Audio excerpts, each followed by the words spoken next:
Спеў мой быццам бура, голас выдае. То ён чуть-чуть свішча, то з жальбой пяе. Або моцны рогат, ці слабенькі стогн. Багамольны быццам той вячэрны звон. Ён глыбей за мора, ён вышэй за гор, ён цямней ад хмары, ён вышэй ад зор. Зык яго маркотны ўздымае жаль, рвецца ён самотны ў бяскрайнюю даль. Спевам чарадзейным кіраваць не мне, спевам маім толькі доля павядзе. Плывуць мае песні вершам па лугу, і стрымаць у сэрцы іх я не магу. Верш гручыць па сэрцы, б'е штораз мацней. Яго бацька – воля, маці – цвет палей. Добрый дзень, прыхільнікі беларускай літаратуры. Сёння з вами мы бліжэй пазнаёмімся з жыццём і творчасцю вядомага беларускага пісьменніка Змітрака Бядулі. Сапраўднае імя Плаўнік Самуіл Яфімавіч. 23 красавіка споўнілася 140 год з дня яго нараджэння. Самуіл нарадзіўся ў 1886 годзе ў небагатай яўрэйскай сям'і. У мястэчку Пасадзец Вілейскага павета Віленскай губерні. Зараз гэта Лагойскі раён Мінскай вобласці.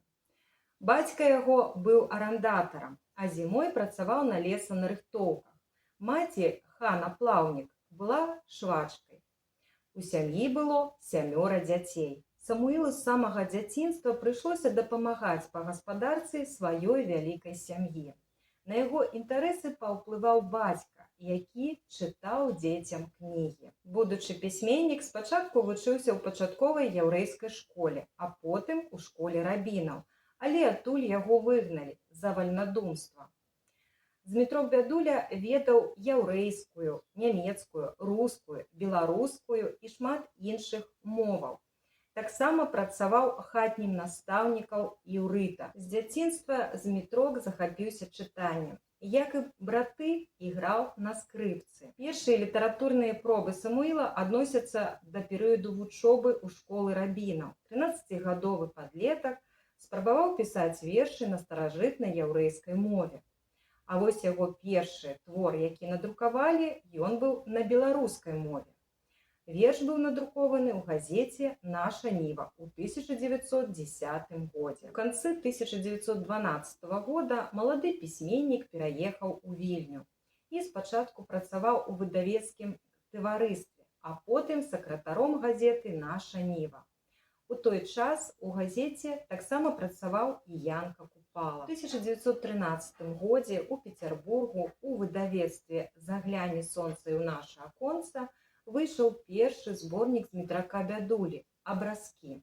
У ім былі сабраны апавяданні, у якіх галоўнай праблемай быў лёс беларускага селяніна. Агата, Агата, ну чаго глотку дзярэш? Скора зацірка згатуецца. Маеш часу пачакаць трохі, не панясу прадаваць на кірмаш.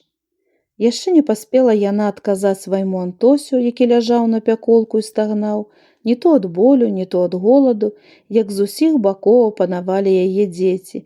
Немаведама, хлопчыкі ці дзяўчынкі, бо яны былі адзеты ўсе ў доўгія да пят кашулькі.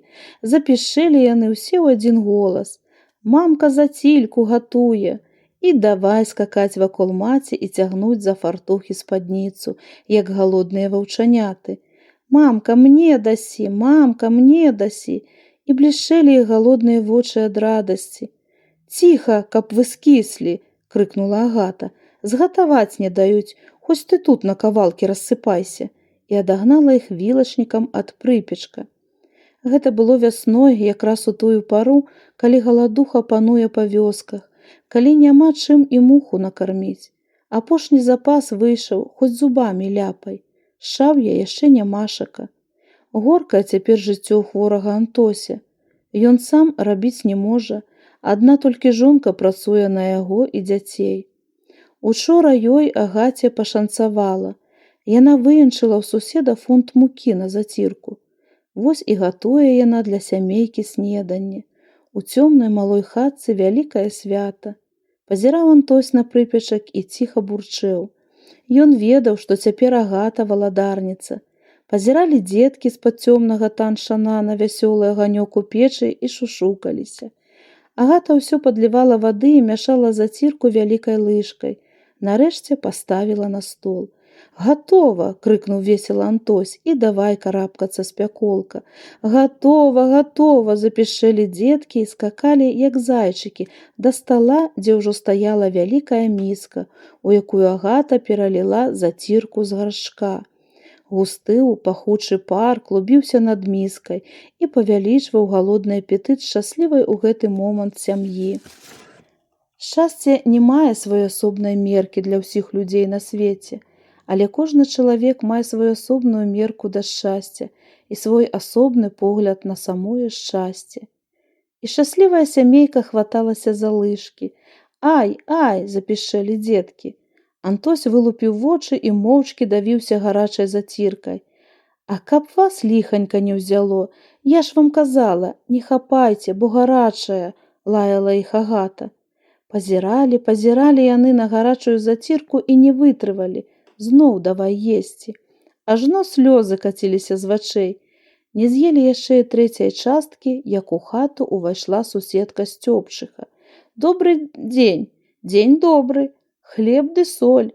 «Дзе тут хлеб? Зацірку ядзім, просім на снеданне», – кажа Агата. «Ого, на зацірку і я ахвотніца», – адказала Сцёпчыха, і яе галодныя вочы заблішчэлі. Узяла лыжку і спрытна падсела да міскі. Спахмурнеў Антось і толькі ніжэй апусціў галаву. «Нам і самім мала», – падумаў ён. З'ела Сцёпчыха адну лыжку і ўзялася за другую. «О, каб цябе!» – хацеў сказаць Антось і ледзь стрымаўся. Дзеткі таксама пачулі небяспеку і, скоса пазіраючы на Сцёпчыху, спрытна запрацавалі лыжкамі. «Тры!» – чуць не крыкнуў Антось, як Сцёпчыха зачэрпнула лыжкай у трэці раз. «Ратуйце, ратуйце!» – ледзь не плакаў ён, як яна апусціла лыжку ў міску ў чацвёрты раз, а як з'ела пятую, то ўжо міска была пустая.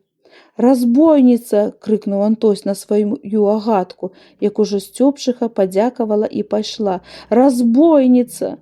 Ці я вінавата, што яна гэткая свіня?» – лямантавала Агата. І папсулася свята беднай сямейкі. Спахмурнелі твары. Кожны думаў: «Ого, каб лепей я з'еў гэтыя 5 лыжак заціркі». Няшчасце не мае сваёй асобнай меркі для ўсіх людзей на свеце, але кожны чалавек мае сваю асобную мерку да няшчасця і свой асобны погляд на самое няшчасце. Пісаў Змітрок Бядуля і артыкулы, якія друкаваліся ў газеце «Наша Ніва». Сова пісаў вершы на разнастайныя сацыяльныя тэмы. У перыяд імперыялістычнай вайны ён напісаў цыкл вершаў антываеннага характару, у якіх асуджаў крывавую бойню народаў. То не хаты, а курганы, то сляды вялікіх станаў, то не дрэўца на мяжы, крыжы, крыжы. Адзінокія магілы, маладыя нашы сілы. Стрэл глушыў апошні стогн. І сон, і сон. Сонца, сэрца панад гаем, сіні вецер тут гуляе. Уначы сава пугач, уплач, уплач. Нібы серп з чырвоным кантам свеціць месяц на курган той. Зорка, зорцы на мігі, зірні, зірні. І куды не кінеш вокам, ці то блізка, ці далёка, свет курганамі багат. Іх шмат, іх шмат. З пачаткам нямецкай акупацыі горада Вільні ў час Першай сусветнай вайны газета «Наша Ніва» спыніла сваю дзейнасць. І ў 1915 годзе Змітрок Бядуля вяртаецца ў роднае мястэчка Пасадзец. Але калі фронт наблізіўся да родных мясцін, пісьменнік з сям'ёй быў вымушаны ратавацца ад яўрэйскіх пагромаў. Пісьменнік пераязджае ў Мінск і працуе ў мінскім аддзяленні беларускага таварыства дапамогі пацярпелым ад вайны. У 1916-17 годах Змітрок Бядуля збліжаецца з Максімам Богдановичам. І нават яны разам знімаюць адну кватэру. У Мінску Бядуля сустрэў кастрычніцкую рэвалюцыю, якую спачатку не прыняў, што выявілася ў яго літаратурнай і публіцыстычнай дзейнасці. Пасля выгнання акупантаў з Беларусі Змітрок Бядуля сустрэў савецкую ўладу з радасцю і ўліўся ў культурнае жыццё краіны. 1920 года Змітрок Бядуля працуе ў газеце «Савецкая Беларусь» і загадвае літаратурна-культурным аддзелам. Таксама ён рэдагаваў дзіцячы часопіс «Зоркі». 1926 года пісьменнік перайшоў у Інстытут беларускай культуры і рэдагаваў часопіс «Наш край». Таксама працягваў актыўна пісаць. 20-е гады Змітрок Бядуля значных поспехаў дасягнуў у жанрах апавядання, аповесці і рамана. Прыклад, у аповесці «Салавей» 1928 года пісьменнік гістарычна праўдзіва адлюстраваў час прыгону беларускага сялянства, жорсткасць паноў і іх пагарду да ўсяго беларускага, да імён, да мовы, да нацыянальнай культуры. Носили мы пану каравай с урожаю нашего. А зараз вот он, урожай наш. Вот она наша землица. Камень? Бум! Хлопы принесли камень. Какая дерзость! Отец наш милостивый, прими нас под защиту царевой руки. Нет нам житья от пана. Деревню порушил, терпели. Хлеб на корню снял, терпели. Болото жить загнал, нет сил терпеть. По что погибать нам, пане наместник? Смилуйся, спаси! Не выше, батюшка, спаси! Это что ж, любезный бунт? На пана своего жаловаться вздумали. Да за эдакие дела, милые, в Сибирь на каторгу ссылают. Ступайте.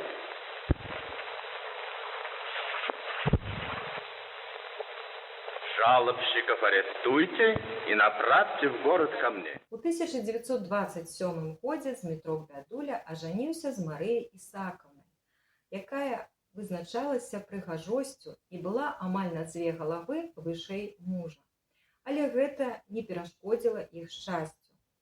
А калі пісьменнік стаў бацькам 2 дзетак, то напісаў свае лепшыя дзіцячыя творы. Асаблівае месца ў творчасці пісьменніка займае фантастычная аповесць-казка «Сярэбраная табакерка», напісаная ў 1940 годзе. Кампазіцыйна яна нагадвае іншыя творы. Ёсць апавяданнік, які расказвае фантастычныя і неверагодныя гісторыі, звязаныя адзінствам думкі.